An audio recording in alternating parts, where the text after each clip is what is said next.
Hi, I'm Kinshadow.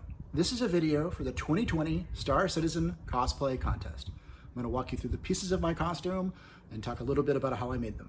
But first, here's some pics of the finished product.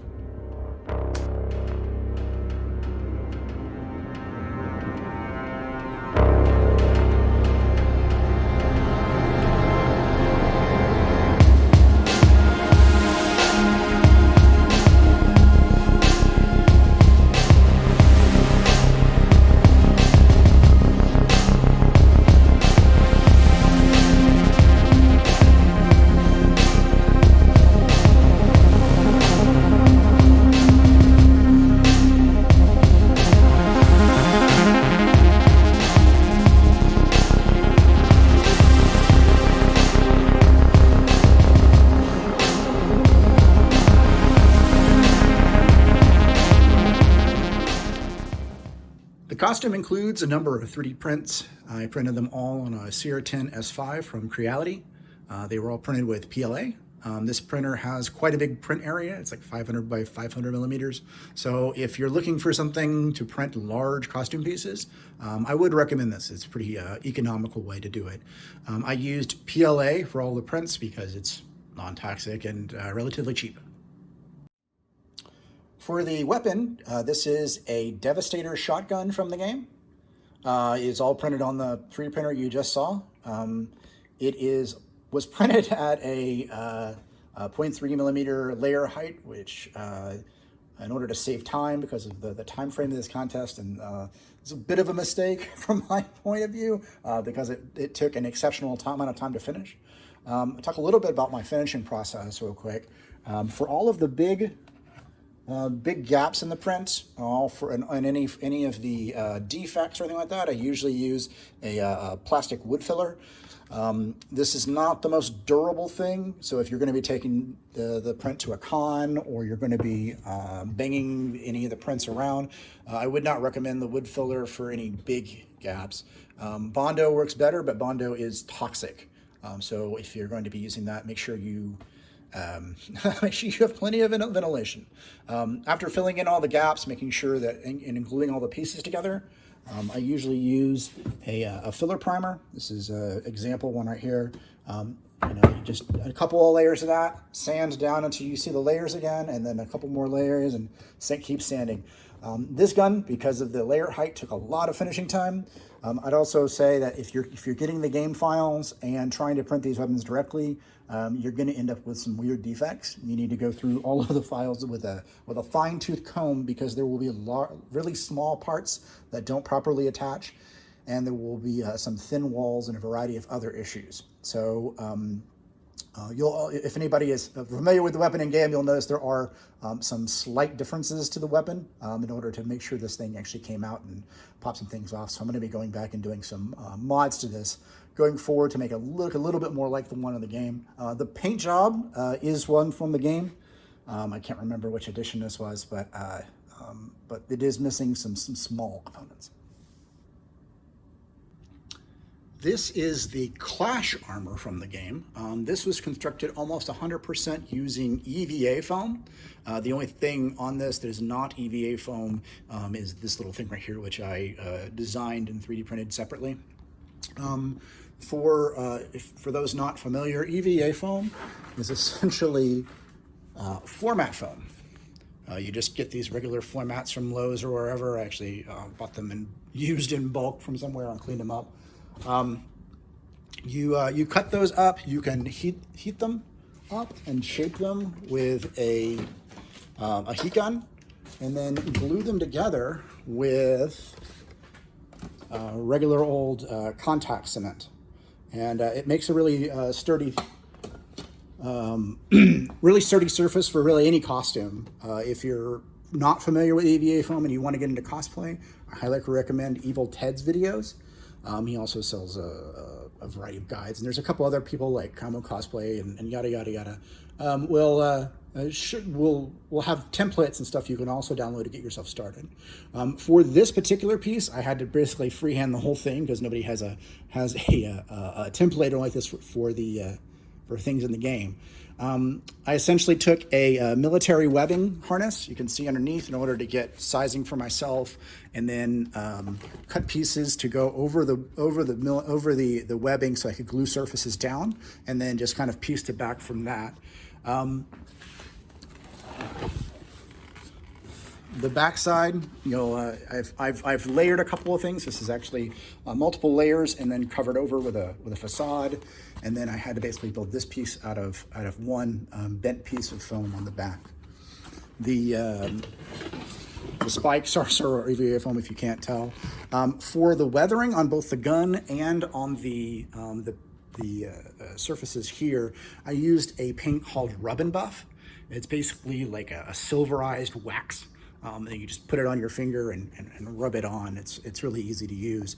They use it for like antiquing furniture, but it's great for weathering armors and the like. All right. Now the Clash armor has some interesting things in the middle going on. It has a fake muscle texture. I couldn't really replicate that, especially in the time frame. So instead of trying that, I tried to make some cross pieces. These are actually cut up floor mats, or basically a rubberized floor coating, not EVA foam. This is really actually rubber, and cut strips of that in order to make kind of cross bandoliers out of that. For the pauldrons, this is a previous costume I had done, but I didn't want to reuse the pauldron, so I crafted some EVA foam to go over the old pauldrons so I could reuse these motorcycle armor as the base. For this, it's kind of roughly inspired by the game, with the spikes and everything.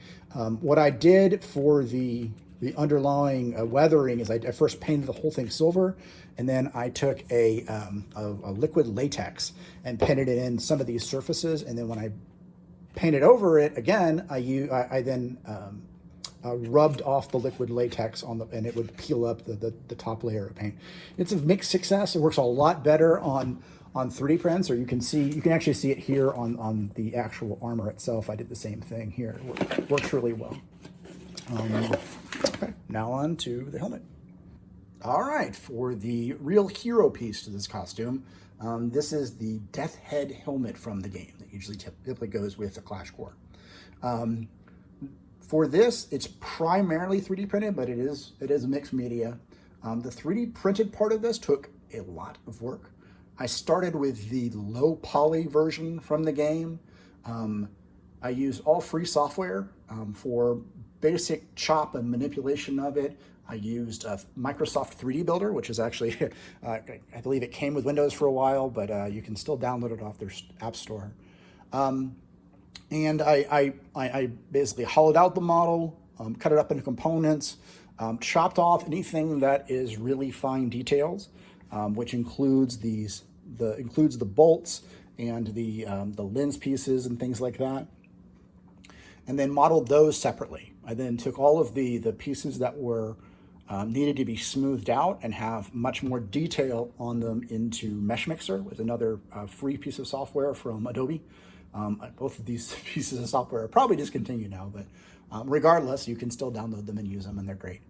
But anyway, I went back through, retessellated everything, and spent hours and hours and hours, digitally resculpting bits and pieces, adding in all the detail on the horns and the like. Going back through and re-emphasizing all of these lines that get lost in the low poly model that are part of the bump or normal maps. All right, so I then printed those out, medium resolution this time, learning my lesson from the gun, and then spent hours and hours finishing and sanding them. Now, a lot of the magic here is the paint that I did. After finishing and using the primer I mentioned earlier and the filling and everything, I then went back and I gave it a number of layers of paint. The base layer is a opalescent pearl paint or something like that, which obviously is super shiny. But I knew I was going to be going back over it, and you do want kind of the shine to come through in the highlights. And then I went back through and gave it some gray and black and all of the defined areas.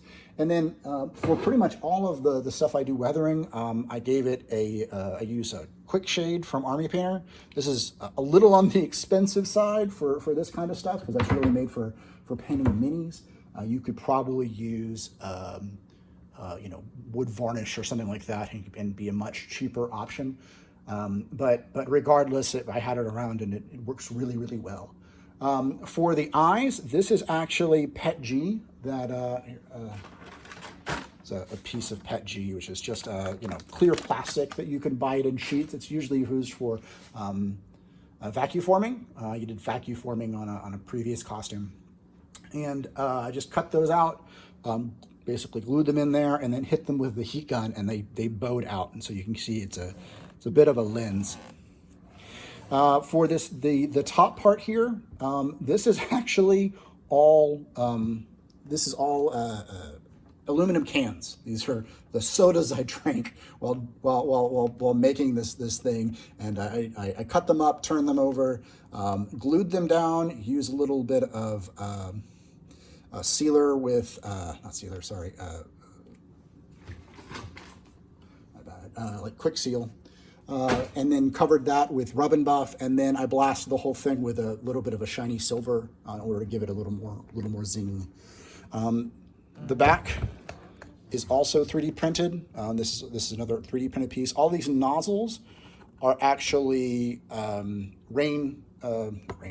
sprinkler valves that I cut off the stems. They were, you know, it's cheap to get a whole pack of them for like $1, and then painted them silver. All the hoses I've scavenged from a variety of things. As you can see, this right here, you'll PC gaming enthusiasts will notice that this is probably from a PSU. I had an old broken one, and I just recycled the cords. This right here is actually a sprayer hose from a sink that was broken, and the rest of them are a variety of other tubings that I painted with Plastidip. Oh, lastly, there is lighting on the inside. It's not magic, unfortunately. I had planned to do something extremely complicated with embedded LEDs, but at the end of the day, I ended up just using fairy lights. Those ended up looking the best. I ended up ripping out the previous system I had there. The whole thing is set up to work with a camera too. I have a mount for the camera and everything like that. I did not end up getting to that in this build, but I do have a camera system that I have built out of a Raspberry Pi and some cameras and stuff that will likely go into the next costume I build that is similar to this.